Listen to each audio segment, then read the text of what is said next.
옛날 조선시대 충청도 어느 시골 선비 집에 혼인잔치가 있었다. 초례를 막 끝내고 신랑 신부가 신방에 들어갔을 때다. 갑자기 벼락치는 소리가 나며 방 뒷문이 우지끈 부서져 떨어졌다.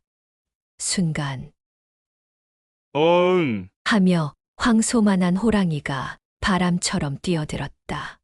그리고 눈 깜짝할 사이에 신랑을 입에 물고 달아나 버렸다. 회오리 바람이 일었다가 사라지듯 순식간에 생긴 일이었다. 그러나 이때 신부의 동작도 번개같이 빨랐다.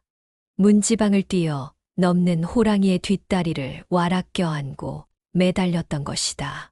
입에 신랑을 물고 뒷다리를 신부에게 꼭 붙잡힌 호랑이는 곧 산으로 올라갔다. 그런 후 산에서부터는 나는 범처럼 뛰고 또 달렸다. 신부는 그럴수록 죽으림을 다해 매달렸다. 썩 치켜 올린 호랑이 밑에서 몸이 마구 끌리고 튕겨지고 했다.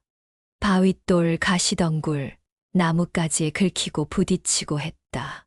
머리가 흩어져 나부꼈다. 옷이 찢겨서 너울댔다. 피를 흘리는 상처투성이 몸에 또 새로운 상처가 겹쳐 생겼다. 무섭고 끔찍한 꼴이었다.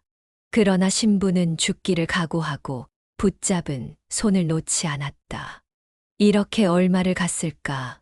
호랑이는 마침내 신랑을 어느 비탈 위에 풀어놓았다. 그토록 사나운 짐승도 이젠 기운이 지친 모양이었다. 신부는 그제야 잡았던 손을 놓고 뒹굴듯이 땅에 떨어졌다.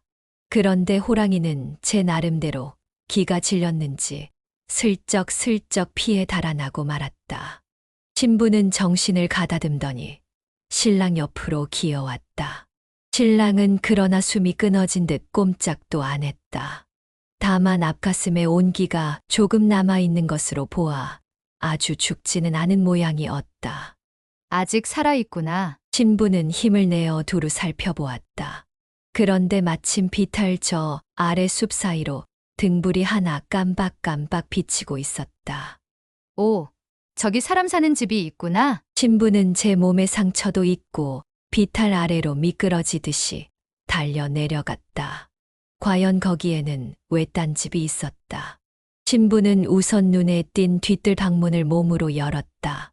그 방에서는 지금 잔치상이 벌어지고 대여섯의 장정들이 한창 흥겹게 노는 중이었다. 여기에 피투성이 신부가 벼란간 뛰어들었다. 분칠한 얼굴에는 흐트러진 머리카락이 마구 감기고 그 밑으로 시뻘건 피가 흐르고 있었다. 장정들은 기겁을 했다가 얼른 꿇어 앉아 수도 없이 절을 했다. 제발 목숨만 살려주십시오. 아마도 아닌 밤중에 귀신이 나타난 것으로 안 모양이었다. 그런데 신부는 뒷산 비탈에서 사람이 죽어갑니다. 어서 구해 주십시오. 하더니 퍽 하고 쓰러져 기절을 했다. 삽시간에 큰 소동이 일어났다. 까닭을 안 장정들이 횃불을 들고 산에 올라갔다. 또 기절한 신부는 안방에 눕히고 간호를 했다. 비탈에서 도움을 받아 엎혀온 신랑을 보자 바깥에 있던 그 집 주인이 깜짝 놀랐다.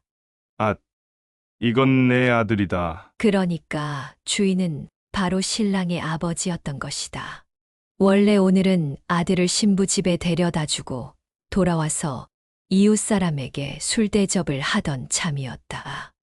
다시 깨어난 신랑과 신부의 말을 들은 식구들은 새삼 놀라고 또 기뻐했다. 호랑이가 공교롭게 신랑 집 뒷산에까지 온 것은 참으로 신기한 일이었다. 그리고 더욱 탄복할 일은 몸을 돌보지 않고 신랑을 구한 신부의 슬기와 용기였다. 이 일을 알게 된 그 고을원은 신부를 크게 칭찬하고 열여문을 세워주었다 한다.